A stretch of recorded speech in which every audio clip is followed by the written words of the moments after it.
I'm so happy to be here this evening. And it's interesting, because I wear different hats. And this evening we're talking about something that has many different facets to it. Uh, initially, I'm sorry. Um, initially, I anticipated talking to mostly teachers. And then it kind of broadened to other professionals. And we're talking about specifically focusing on issues related to cancer. But I'm not here this evening really to talk about the disease process. I am actually going to address issues related to cancer and other stressors. Because, in most people's life, in this year 2024, most people are faced with multiple stressors.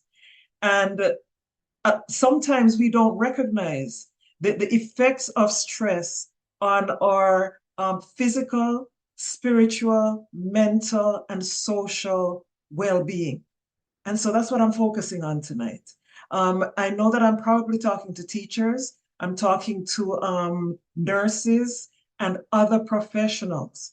But whatever profession you belong to, I assure you that there are some general principles related to health and well-being as it relates to stress that is just universal. I have a PowerPoint that I was thinking about sharing with you, but I've somehow in the process decided that I want to talk to you more directly. And I'll make the PowerPoint available after the presentation so that you can get a copy of it if you so desire. So where do I want to begin? I want to talk first of all about stress. What is stress? Stress is physical, mental, or emotional strain or tension. It can be experienced as being overwhelmed. Something is happening that is beyond your capability to manage. It's beyond your resources for managing. And so our bodies respond. We have a specific response by the body to a stimulus such as fear or pain that disturbs or interferes with the normal physiological equilibrium of an organism. I'm going to ask those of you who are on tonight, if you have access to be able to write in the chat, I would like you to put your name in the chat if you have never experienced what I'm talking about. And I'm going to check the chat to see how many names I get.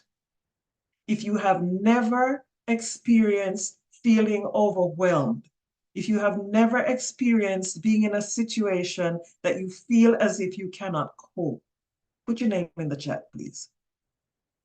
I'll just wait 30 seconds or so. Give everybody a chance to write their names.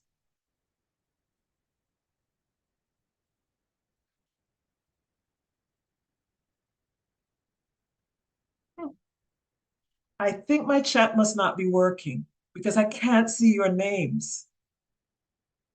No, actually, what I think is that you're all very truthful, you're all very honest, because stress is a universal experience. So if you are a nurse, you have definitely experienced stress. If you are a teacher, you have experienced stress. I tell you what, if you're a human being, you have experienced stress. Because what are some sources of stress? Stress can come from so many different aspects of our lives.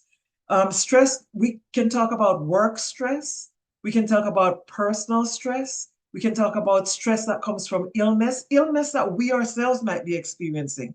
But also, if we happen to be caregivers for someone who is experiencing an illness, that can also produce stress. Stress from parenting, stress from relationships, and so many different stressors.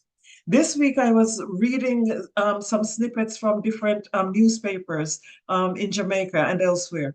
And what I realized something is happening in Jamaica right now, where nurses and teachers are leaving the country in great numbers.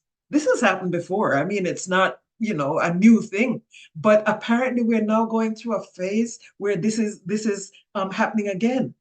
And some of the reasons that are being given why people are leaving seems to be related to work stress. So I'm going to focus a little bit more on work stress. So sometimes in the workplace, and I'm actually going to switch to my PowerPoint now because I want you to, okay. Are you able to see my screen?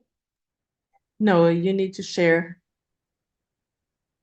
I thought I was. Okay, hold on.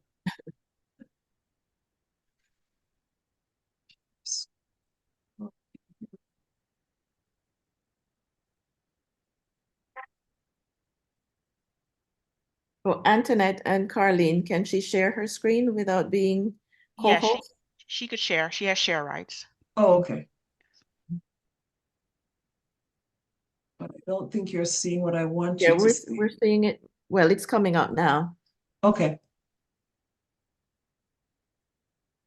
Mm, No, you need to find your PowerPoint. that's not what I'm trying to share. Hold on a sec. I'm trying to share this PowerPoint that is right here. And I don't know why it's not showing. I think I should have stuck with my first. Hmm.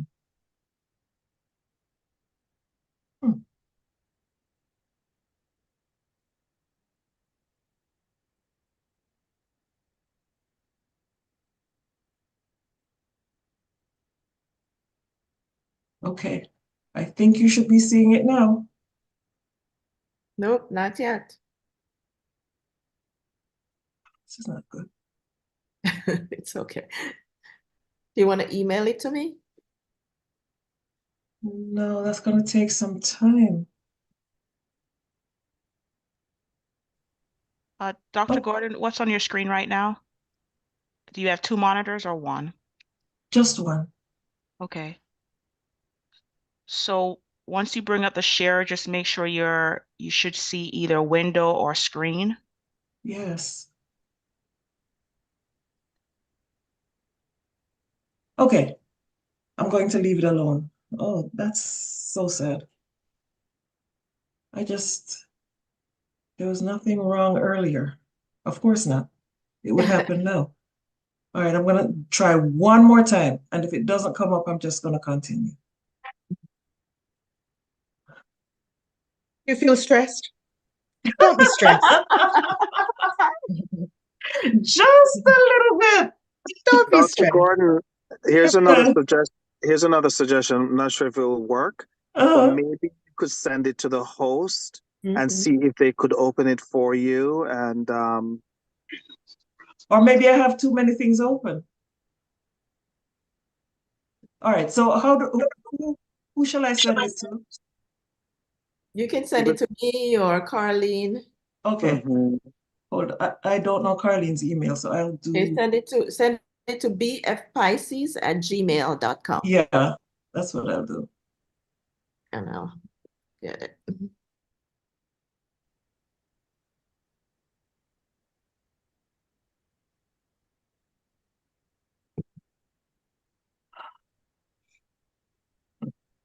In the meantime, you're demonstrating that we have to be flexible. This is definitely A a coping good, mechanism. yeah, definitely. We're shifting gears, we're Yeah. remaining calm, we're exploring our alternatives. Mm-hmm. And you're breathing. Are you breathing? I am definitely breathing. Oh, mercy, honestly. Trial of my faith. All right. So in this life, there will be. Of course. Mhm. Okay, here we go. Now I have to find it. Send it to Beverly.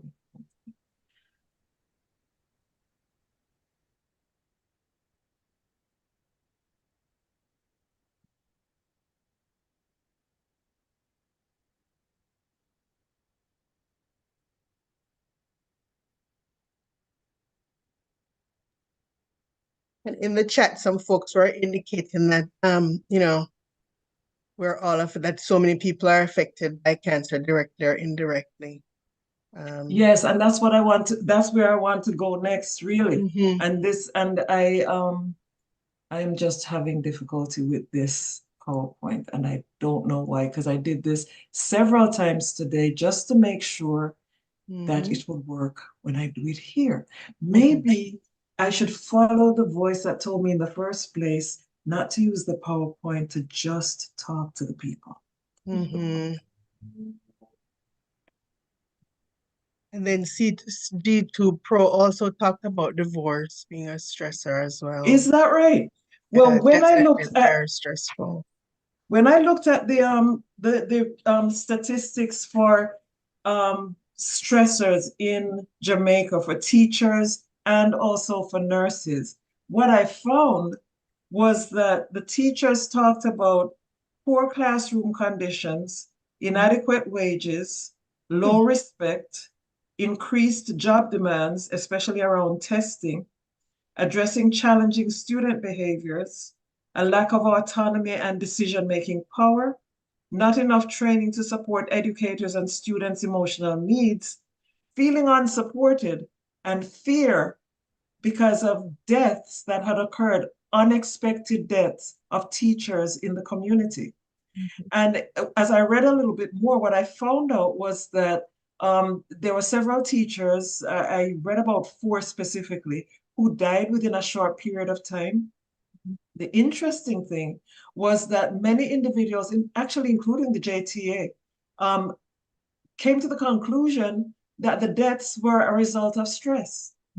Now, I realized that as one writer mentioned, that we really need to do further research to identify the actual cause of these deaths. You know, did these people have pre-existing conditions? Were there other factors that were related? But given the climate in the country right now among educators and among healthcare workers, I suspect that even if it is not the only cause, somehow stress was a factor related to it. One of the interesting things was that some of the individuals who died, they were actually on the job, doing something, doing a presentation or doing something that involved, energy and probably timelines and what have you. And they just kind of, like we'd say, drop dead. They just drop dead without any known predisposing factors. So there is a term that has been coined. It's called carcinophobia. Carcinophobia. And this term carcinophobia actually refers to fear of getting cancer and dying. Now, how does all of that factor in? How does the fact that individuals are already experiencing stress, and then in addition to that, things happen to their colleagues that cause them to fear that the same thing might happen to them? How does all of that work? The trauma of witnessing or learning or hearing about something happening to someone of importance to you or someone to whom you're related or someone who you know, having that thing happen that caused that person's death or near death can actually trigger something that we call post-traumatic stress disorder. And if in fact that is triggered in some of our professionals, that would cause them to stop functioning as well as they could function within their professional life. And so it's a real, it's a real issue. So for example, the occurrence of cancer in family members or friends. So some of the statistics that I saw relating to cancer in Jamaica, it says that cancer of the prostate, breast cancer, colon cancer, lung cancer, and cervix uteri are among the 5 most prevalent cancers in Jamaica. So in addition to that, what really, really got me a little agitated was when I read that in the April 2023 publication of Jamaica's Vitals, the NCD's edition, cancer is shown to be the leading cause of death in the island. I would not have thought that without reading that information. Does that surprise anyone, or is that not surprising to persons who are living and working in Jamaica? That cancer is the leading cause of death in Jamaica. Is that a surprise to anybody? No. Not at all. Oh, wow. Okay. All right. So no wonder then, if cancer is the leading cause of death in Jamaica at this time, and people are dying without known cause, no wonder that fear exists. And then when you compound that with the other stresses that I mentioned that people are experiencing, it just compounds the problem, and it can lead to anxiety, symptoms of anxiety and depression. Persons can become depressed to the point where they feel hopeless, because they can't see a way out, or they can't see a way of escaping their fear. And so this feeling of hopelessness and helplessness can really put someone in a bad mental state. And so our mental health is affected by these stressors. And as we're talking about specifically tonight, this whole issue of cancer, what is your understanding of some of the reasons for this high mortality rate related to cancer in the Jamaican society at this time? Anybody? Yeah, you didn't know I was going to ask you to answer questions, did you? I surprise my students all the time with that. Poor screening, lack of screening, poor healthcare system, etc. So what some of the reasons. Okay. And you're right. What would prevent someone, what would prevent you, think about it, what would prevent someone knowing that there is a disease that is killing people, and that there's a possibility of actually getting that disease? What would prevent someone perhaps from getting the necessary screenings? Well, it's twofold. One, there's a cultural nuance where individuals are just fearful of going to see their providers, or physicians, or whoever it is, just to get that diagnosis. And then secondly, it's not always readily available in terms of access to see an expert, to get the required screening. Do you think that it's also possible that people can be so fearful to the point of being unable to take the necessary steps that they should take? So we know that when we experience fear, there are certain physiological features that come into play in terms of production of hormones that either ready us for fight or flight, adrenaline. Is it possible that people can become so fearful of the disease, in addition to the chronic stress that they're already experiencing from all the other factors in their work environment, that causes that they know that they're supposed to go for their screening? They know that this particular screening is available because actually they're professionals and they probably have some kind of insurance and they know what they're supposed to do, but they're too busy. There are too many deadlines. Or they have some personal factors in their own lives, with their families or with their relationships, and they never get to the screening. Because we look at all these other things like the accessibility and all of that, which is true. It is true. What Dr. Malcolm just said is absolutely accurate. But what about the mental state of mind that prevents the person from taking action?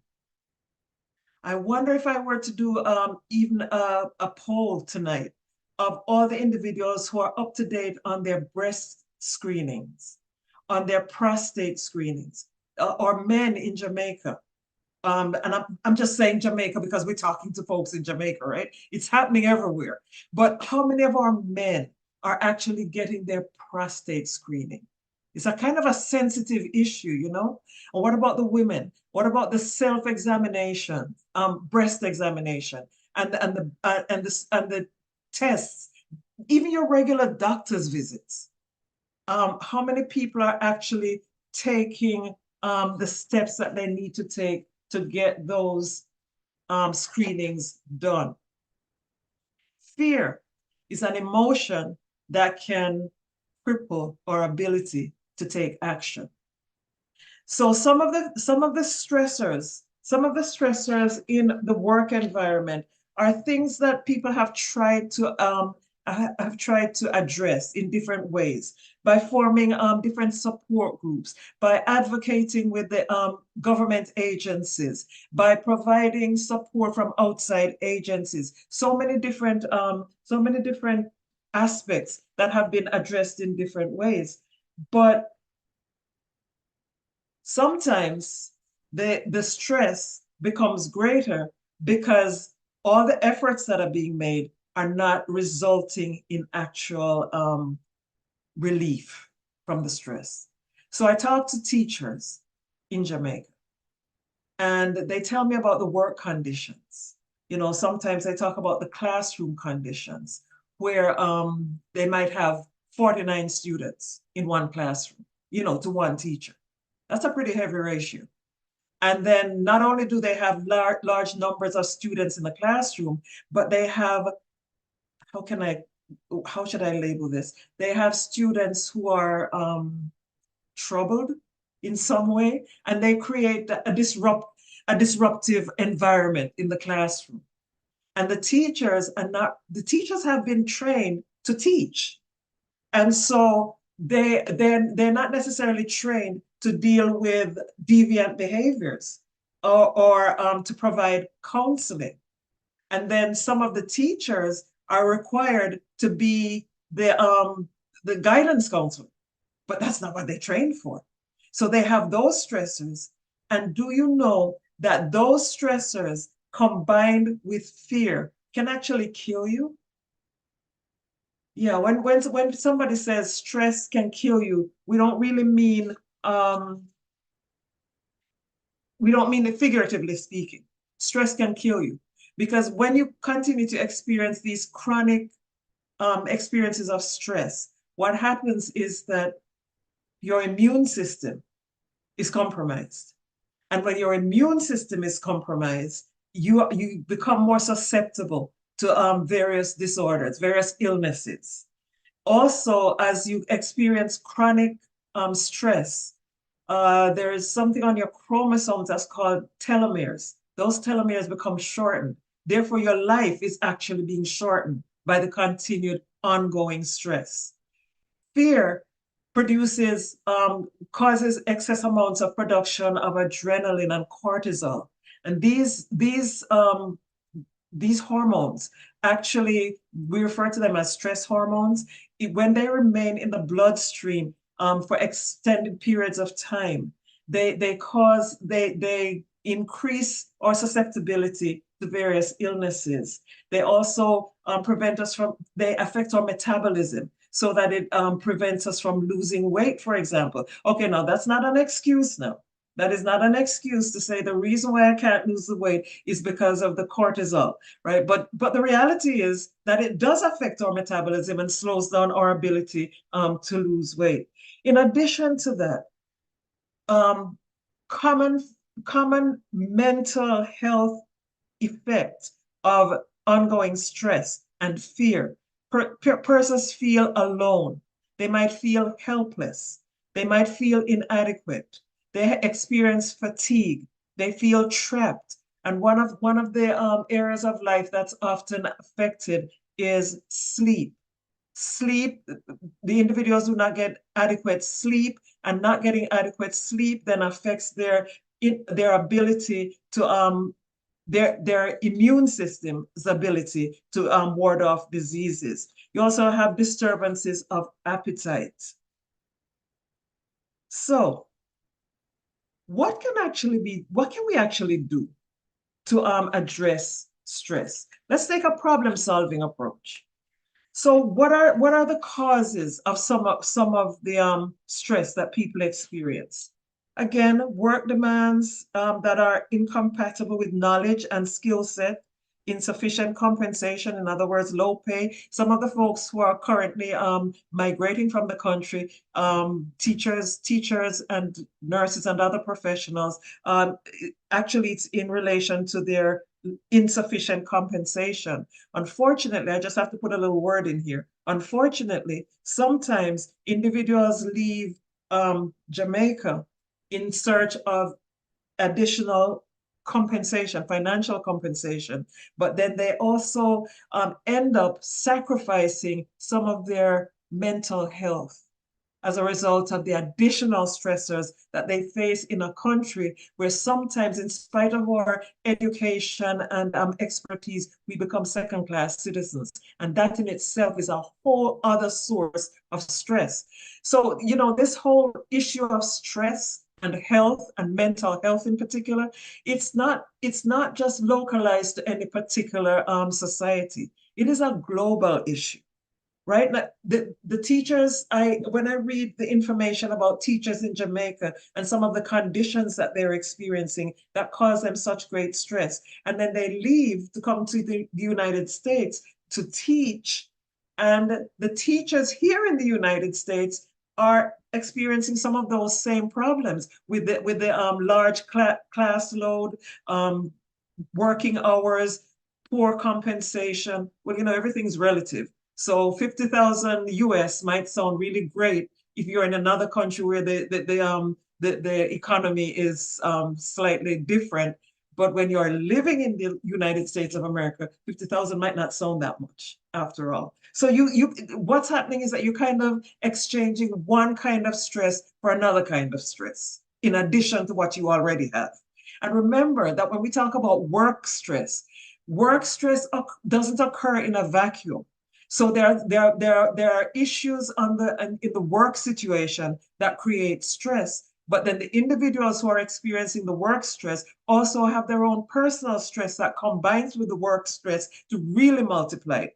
We are a stressed society, a stressed global society. If it's not one kind of issue, it's another kind of issue. And fear is dominant. Fear is a dominant emotion that is being experienced across the globe. It might be fear well, right now we're talking about teachers and their fear of cancer and other diseases, but there are individuals in other countries who are experiencing fear because their country's at war, or fear because of racism, or fear because of so many other factors that cause stress. The feeling of lack of control, inadequate growth and advancement opportunities, excessive work volume, conflicting objectives, lack of support and training, personnel dynamics, poor work-life balance, and safety hazards in the workplace are all factors that contribute to stress, no matter what profession you happen to be in. We're talking about a lot of different things here, but the situation is that stress does not occur in a vacuum. It occurs in conjunction with other life factors that cause them to be dangerous to our physical, mental, social, and spiritual health. A stressful work environment can contribute to problems such as headaches, stomach aches, sleep disturbances, short temper, difficulty concentrating. Chronic stress can result in anxiety, insomnia, high blood pressure, and a weakened immune system. It can also contribute to health conditions such as depression, obesity, and heart disease. So, and there are some risk factors, some actual personality and characteristics of individuals that put them at particular risk for stress and eventually burnout. So, for example, if you're an individual who identifies strongly with your work and you lack balance between your work life and your personal life, you are at risk. If you have a high workload, and if you that includes overtime work, a lot of extra hours, you know, just recently I heard someone at work was talking about or giving compliments to individuals who over the Christmas break were actually at work instead of taking their break. And they were being commended for this. And so the rest of us who actually took our break, I mean, some people might feel, oh, I wish I had stayed so that, I could be a part of that compliment. I was thinking to myself, no, I'm so happy I took my break. Because if I didn't take my break, today I'd be so frazzled and out of sorts because we're tired. We get tired. We're not designed to keep moving, and never stop. We are designed to work and then rest. Work and then rest. It's actually in the Bible. Anyway, so anyway, if you try to be everything to everyone, oh my goodness, how many of us are guilty of that? You can't say no. So everybody asks you to do something and you're overloaded and it's going to be really stressful to get it done, but you say yes anyway. I'm not saying that like I'm ever guilty of that, you understand? But I'm sure that some of us might have experienced that. Sometimes it's okay to say no. Sometimes we need to put ourselves first, because actually if we don't put ourselves first, we won't be able to even do the things that we think that we ought to be doing. You know how when you're on the airplane and they tell you if the oxygen level goes down and the thing drops down, make sure you put yours on first before you put it on the baby, if you have a baby or a child. And it seems so counterintuitive because it feels like you ought to take care of your baby or your child first. Problem with that is you might just pass out and not be able to take care of the baby. So take that little time to put it on first and then take care of the baby. Same thing with saying no or managing or keeping a work-life balance. Take your vacation. Don't feel guilty because you took a vacation. You need your vacation. Take your breaks. Take your time off. And yes, it is okay at certain times of the day or evening to no longer answer work-related phone calls. Message to self. Okay. So anyway, other risk factors. If you work in a helping profession, so those of us who work in healthcare and education, we are at risk. We're at automatic risk because we're helpers. It's natural for us to want to do, want to help, want to put things right. And if someone is in need, you feel guilty because you didn't do something to help. So we're at risk. You're also at risk if you feel that you have little or no control over your work. Autonomy is one of the motivating factors for human beings. That's a human need, to feel that we are in control of our lives.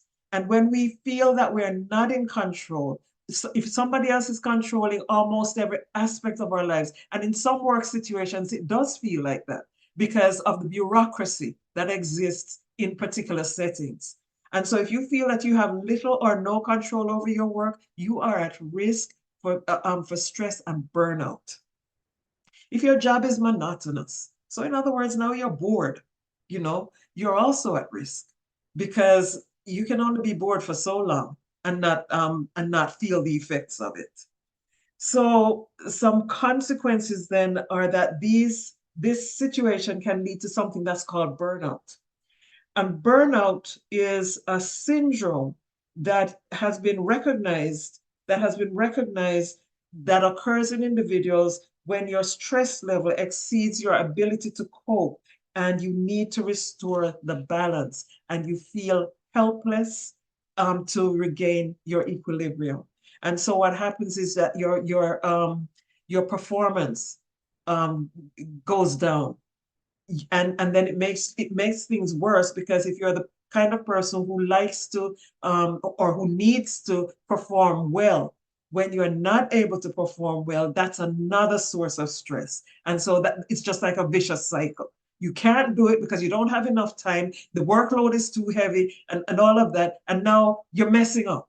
You're not doing well as you used to do well. And so you feel less than, you feel inadequate, you feel incompetent, and you might just give up.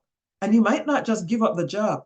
You might actually give up in a psychological way that causes you to become sick and even contemplate, God forbid, suicidal ideation.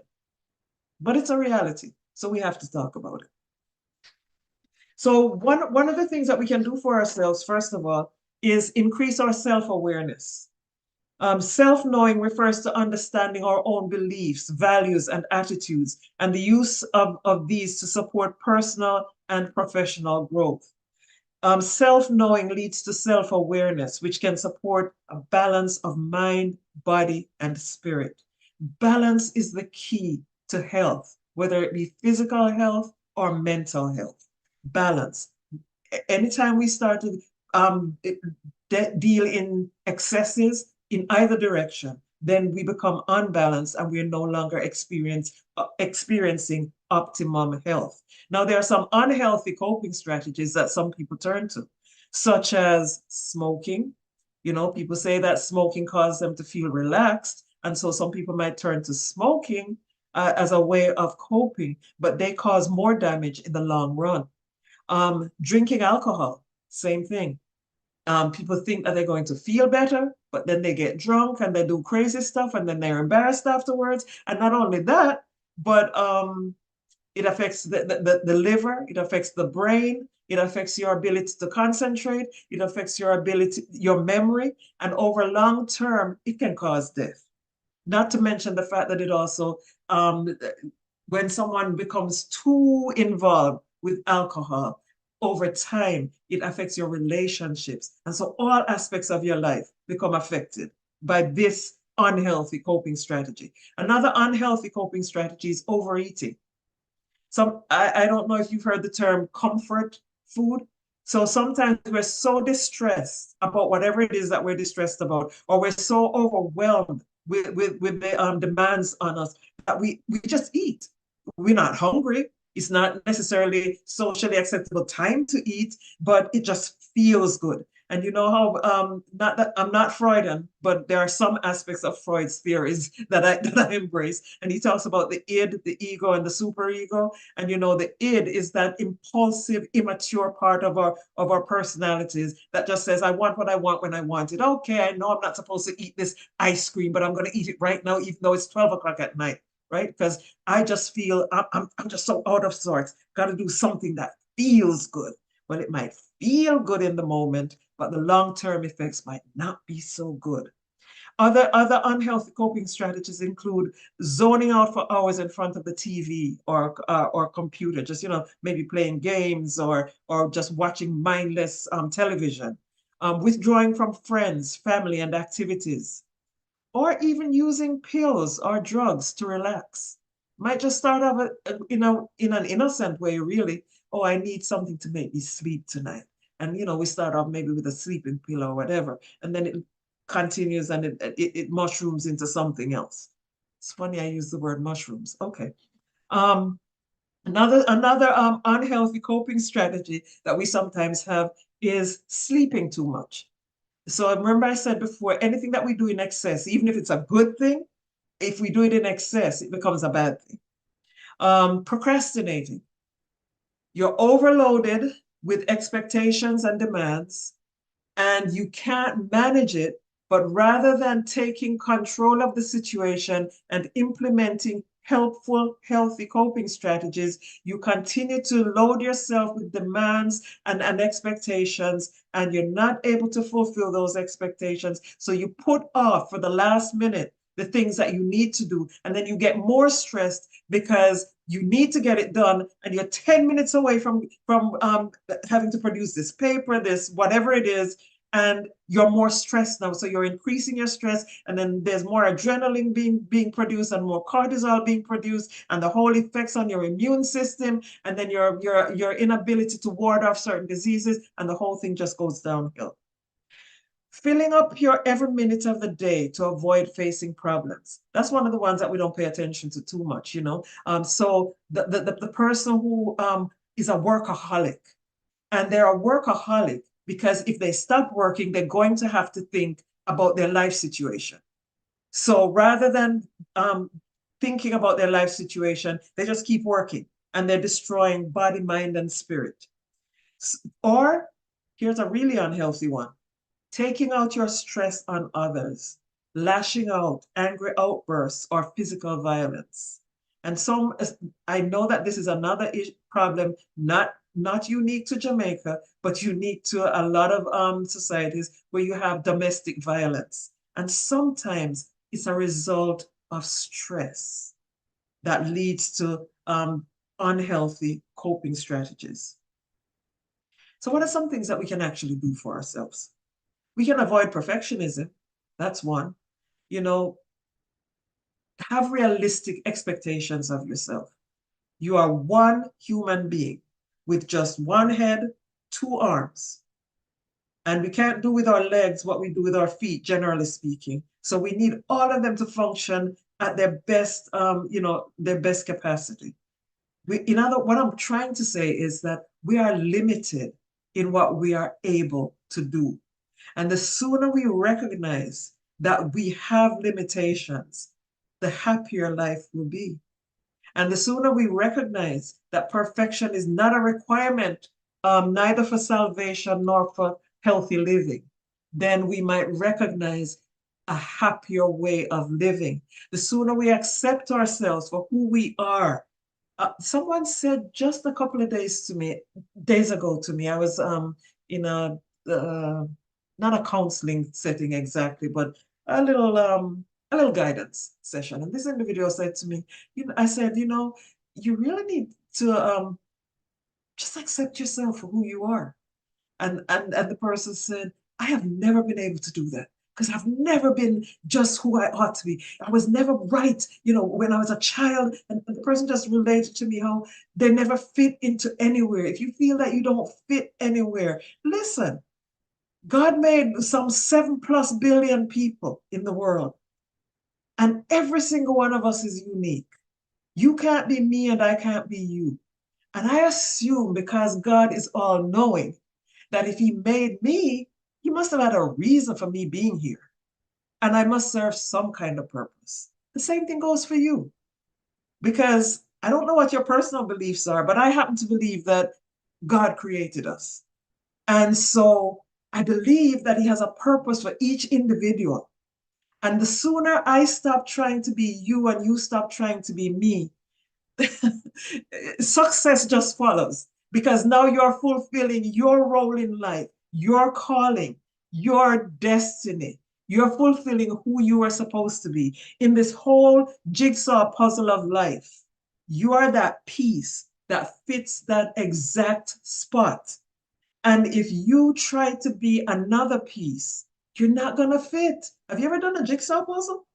You got to put the exact right piece in that spot, or else the picture doesn't come out right. And so in this big grand picture of life, we're all here on earth and we're all trying to do something with our lives. I have a particular place to fill.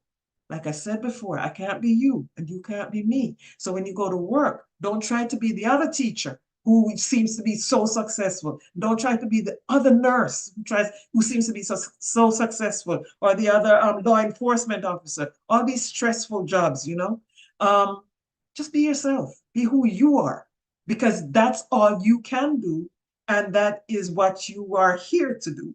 You're not here to do anybody else's role or be that other piece of the jigsaw puzzle. You got to fit in to your spot, and you are okay. You are enough right where you are, right who you are. You can always improve on the product, of course. You can always improve on the product, but don't change the product. You are who you are supposed to be. And that's important. Develop assertiveness skills. Sometimes we think that we have to always talk up to people. We can't speak our truth. We can't speak up for ourselves, what we believe. Even as maybe teachers, I know there's a bureaucratic system, but there is a way to say what needs to be said at the right time, to the right person, in the right tone of voice, by the right method. I remember early in nursing, we learned the five routes for giving medication to avoid mistakes. And so even in communicating with others and in speaking our truth, there's a right way, there's a right time, there's a right tone of voice, there's a right method, all of that. So we make sure that the atmosphere and the environment is right for speaking our truth, but we must speak our truth. And to be assertive is not to be aggressive, because when you're aggressive, that means that you're actually trying to do harm to someone by the things that you say.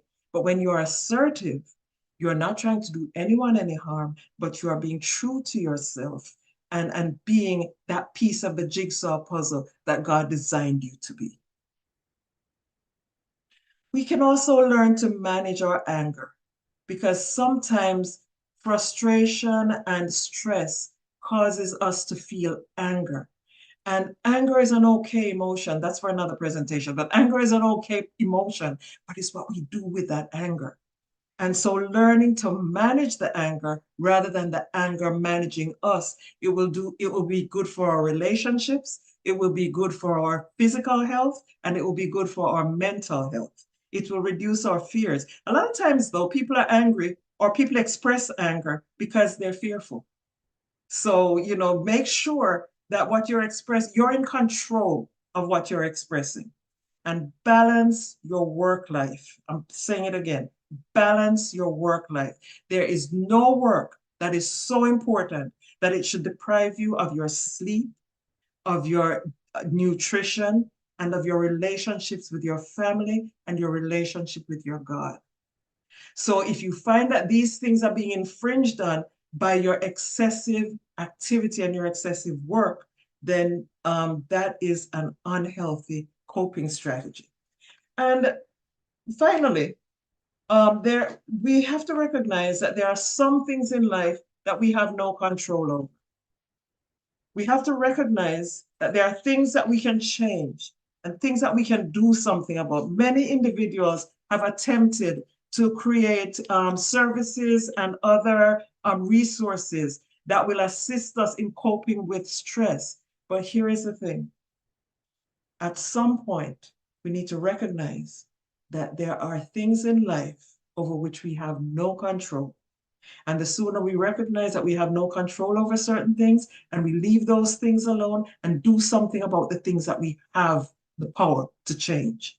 So we might not be able to change the bureaucratic system of a particular society.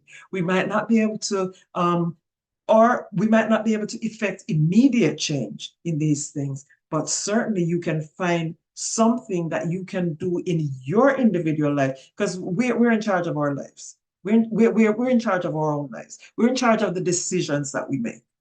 Sometimes we like to say circumstances caused me to do so and so and so. Whatever the circumstances was, I tell my students all the time, if someone holds a gun at your head and says, I'm going to kill you if you don't do X, Y, Z, do you have a choice? And some of them say, no, there's no choice there. I'm telling you, you have a choice. I mean, it's not a great choice, but it's a choice. You can decide, no, I'd rather die than do that. And so it's a choice.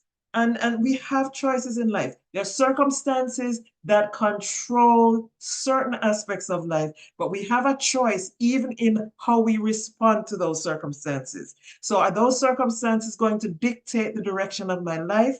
Or do I need to move away from some things? Do I need to step away? What can I do to effect change in my life that will reduce my stress? What can I do in my life that will reduce my fears? And so I want to just say, finally, before I take discussion, answers, questions, or whatever, the wait is long and the suffering is great. But I reckon that the sufferings of this present time are not worthy to be compared with the glory which shall be revealed in us. And clearly, I'm expressing a bias in my own values and beliefs. So I'm not asking you to believe it necessarily in the context in which it's given, but at least think about it. Hope is what keeps us going. Hope of a better tomorrow. Hope of changes within our environment. Hope is what keeps us alive and keeps us going. And so if you can find a way to generate hope in your own life, it is a way of enduring stress and overcoming stress. Because again, I'm going to use a biblical quote. I'm so sorry, but it's from my worldview. But you can put it in your own context. He that shall endure unto the end, the same shall be saved. Matthew 24, verse 13. So we can put it in psychological context by talking about building resilience. And resilience is the ability to bounce back from difficulties, the ability to have traumatic experiences and still come back and function in a pretty normal way. There's a poet whose name is escaping me at the moment. She said, and if I say this, you'll probably recognize who it is. She says, "But still I rise." In spite of all the difficulties of life, we can rise above it, but it's a decision that we have to make.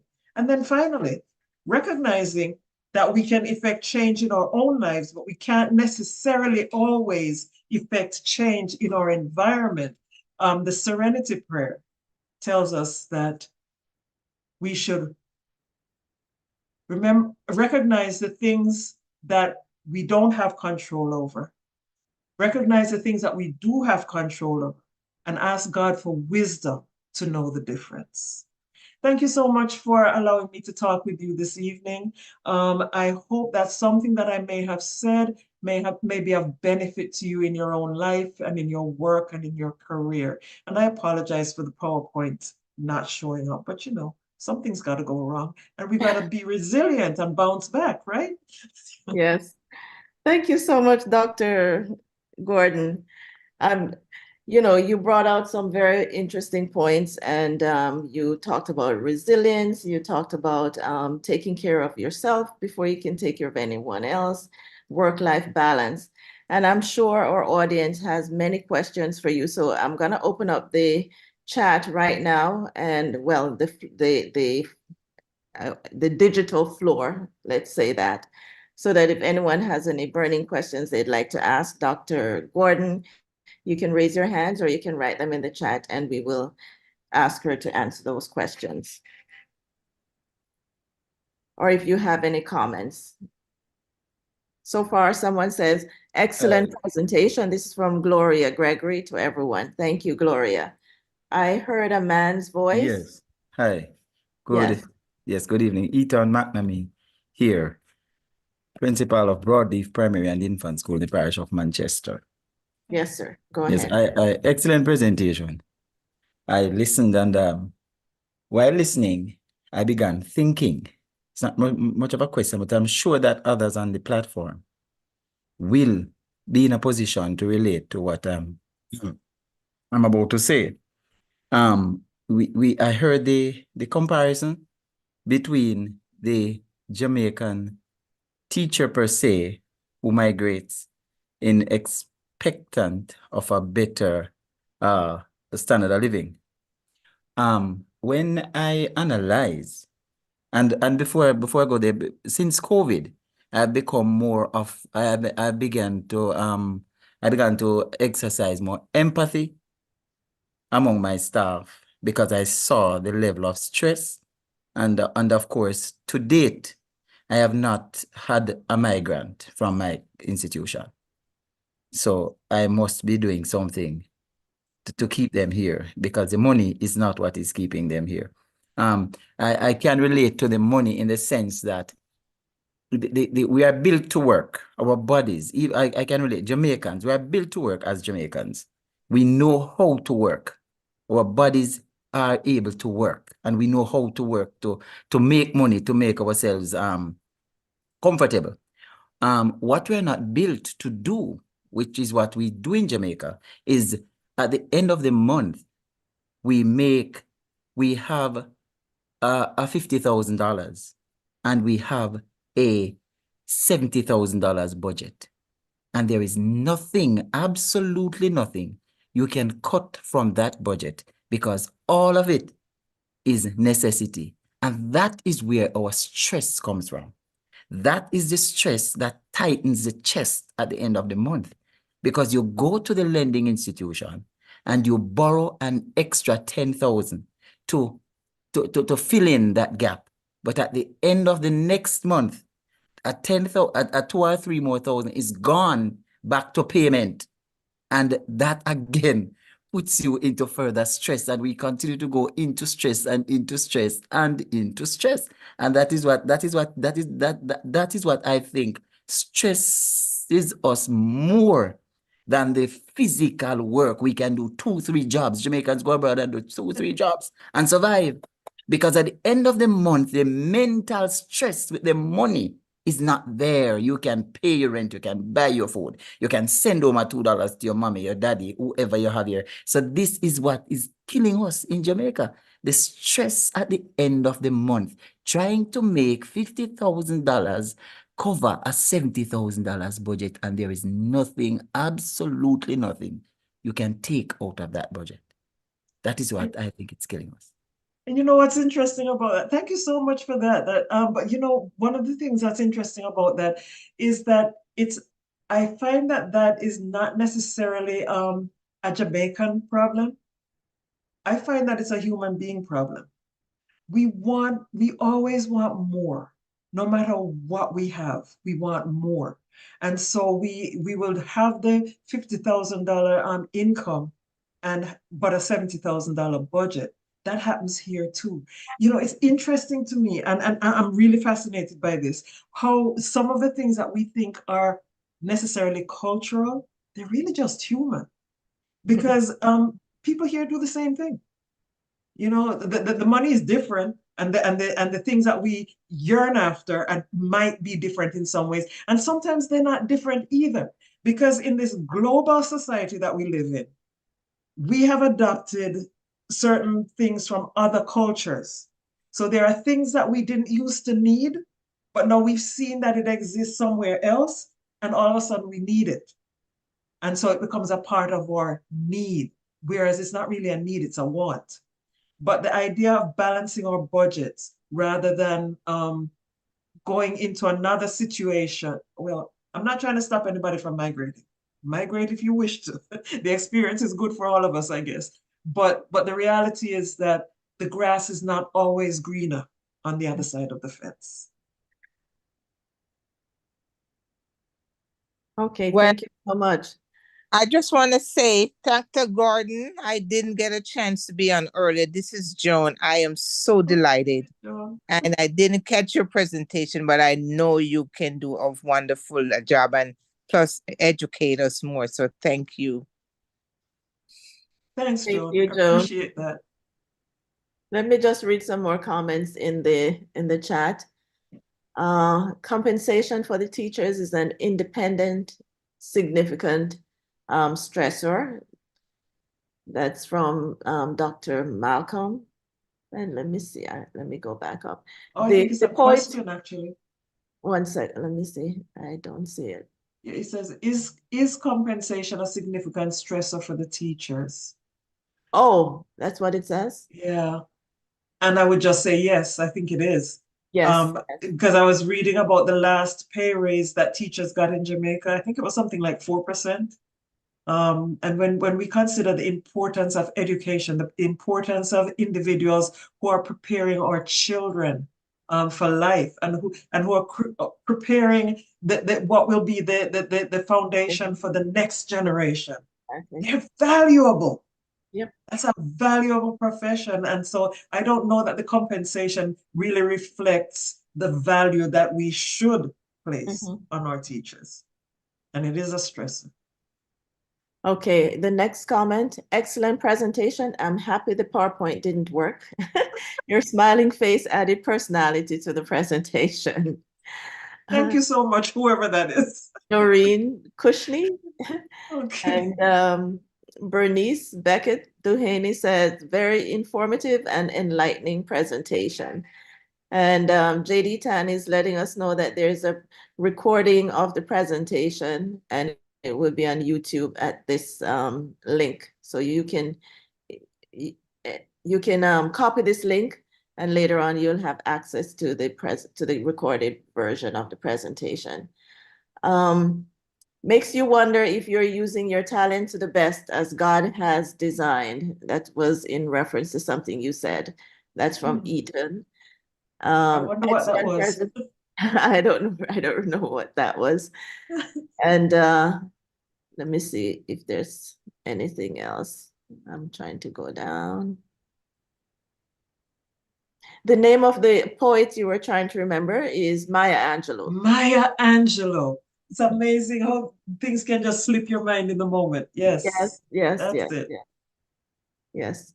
Are there any other questions? Any other comments? If not, wait, oh yeah, here are two more. Persons need to be properly paid. However, we have gotten to a point where we exclusively associate success and well-being with material possessions, and contentment is no longer desirable. Yes. That's from Mr. Tomlinson. Let me see if there's anything else.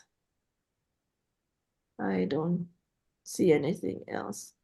I know people are asking if CME hours will be awarded, and I will have to discuss that with Roy Main later on. So we will let you know.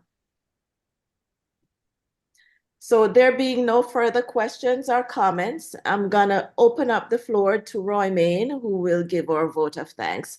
Dr. Gordon, that was a very, very enlightening presentation. I really enjoyed it. And Roy Main, please, it's your turn to thank Dr. Gordon. Thank officially. you. Mental health and wellness have been hot topics for some time now, especially with the rising cases of cancer patients across the world, and more so in Jamaica. We sincerely appreciate this session. Dr. Gordon, if only you could see some of us during your presentation, then you would have gotten some inclination as to how emotional we were throughout. Key words of comfort. There is hope. For some of us, the fight continues. However, thanks to you and your able team, we are now more equipped with substantial information that will assist us and our families while we battle and beat this unkind illness. We further agree that the fear of cancer has caused significant stress among us.